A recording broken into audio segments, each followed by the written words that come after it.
RBI banking system में एक बड़े बदलाव की तैयारी कर रहा है और जल्द ही बैंकों पर लागू हो सकता है ईसीएल यानी एक्सपेक्टेड क्रेडिट लॉस। आरबीआई ने 30 जून तक बैंकों को ईसीएल लागू करने की डेडलाइन दी है और इसी पर आईबीआई के चीफ एग्जीक्यूटिव सुनील मेहता से खास बात की जी मीडिया संवाददाता एकता सूरी ने। देखिए, ये जो ईसीएल है इसके लिए आरबीआई ने तो अपनी डेडलाइन दे दी है, 30 जून है, मगर बैंकिंग सिस्टम अभी इसके लिए तैयारी कर रहा है। हमने आरबीआई से रिक्वेस्ट की है कि अगर ये टाइम थोड़ा और आगे बढ़ाया जा सके, क्योंकि इसको तैयारी करने के लिए बैंकिंग को थोड़ा और वक्त लगेगा। मगर बहुत सारे बैंक हैं जिन्होंने ऑलरेडी इस बारे में तैयार कर रखी है, जिनके पास में इसके प्रीवियस हिस्टोरिकल डेटा हैं। सो डिफरेंट जो बैंक्स हैं वो डिफरेंट लेवल ऑफ जर्नीज पे हैं और होपफुली जब एक बार रेगुलेटर ने इस चीज़ को इम्प्लीमेंट किया है तो सारा बैंकिंग सिस्टम इसको क्विकली अडॉप्ट भी कर लेगा। बैंक्स इसके लिए रेडी नहीं है। बहुत से बैंकों को लग रहा है कि एक मेजर हिट आएगा, बुक्स पर भी हिट आएगा, जिस वजह से क्या ऐसा होगा कि सर्विस चार्जेस हो गए या फिर डिपॉजिट्स पर इंटरेस्ट हो गया, उसका भार कंज्यूमर पर आएगा। नहीं, देखिए, इसका कोई भी चीज़ कंज्यूमर को पास ऑन होने वाला कोई इम्पैक्ट नहीं है। वो सिर्फ इसलिए कि अगर बैंकों को जो भी एडिशनल कैपिटल रिक्वायरमेंट होती है, जो एडिशनल प्रोविजनिंग इसके लिए करनी पड़ती है, वो बैंकों की कैपिटल बेस को स्ट्रांग बनाता है।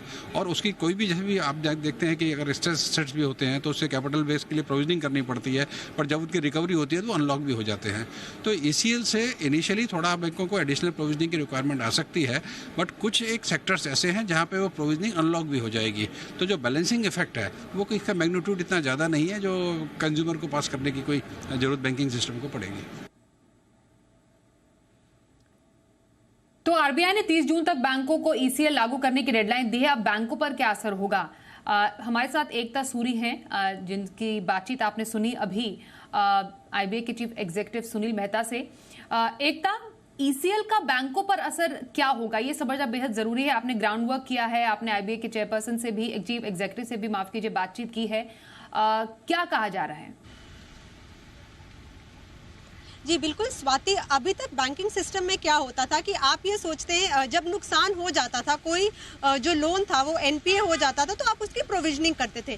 लेकिन आरबीआई ये जो बदलाव लेकर आने की बात कर रहा है वो ये है कि अभी आप ये आशंका अगर आपको है कि आपका ये नुकसान हो सकता है तो ये जो लॉस हो सकता है उसकी प्रोविजनिंग आप पहले से ही कीजिए। अब इसका मतलब ये हुआ कि आपने एक अमाउंट जो है अपने बैंक में साइड पे रखी, ये सोचकर, ये आशंका के साथ कि ये मेरा नुकसान हो सकता है।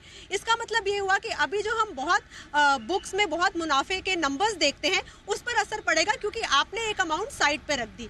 इस वजह से बैंक्स जो हैं इस सिस्टम को इम्प्लीमेंट करने के लिए आरबीआई से 1 साल तक का समय मांग रहे हैं। कुछ बैंक्स ये भी कह रहे हैं कि 3 से 5 साल का समय अगर मिला तो बहुत बड़ी बात है, तब तक बैंक्स पूरी तरह से रेडी हो जाएंगे। लेकिन जब हमने आईबीआई के चीफ एग्जीक्यूटिव सुनील मेहता जी से बात की तो उन्होंने कहा कि पीएसयू बैंक्स हो या फिर प्राइवेट सेक्टर बैंक्स हो, सभी तैयार हैं अगर वर्स्ट केस सिनेरियो में जल्द से जल्द ईसीएल जो है वो इम्प्लीमेंट होता है। ईसीएल यानी कि एक्सपेक्टेड क्रेडिट लॉस। इसलिए बैंक्स जो हैं, जैसे आज हमने बैंक ऑफ बड़ौदा से भी बात की, उन्होंने भी ये कहा कि वो तैयार हैं ईसीएल के लिए। लेकिन अभी 30 जून की जो डेडलाइन है वो ये कहकर दी जा रही है कि आप ट्रांजिशन अपना जो है शुरू कर लीजिए। आरबीआई की ये डेडलाइन है, ऐसा कहना है आईबीआई के चीफ एग्जीक्यूटिव सुनील मेहता जी का। स्वाति।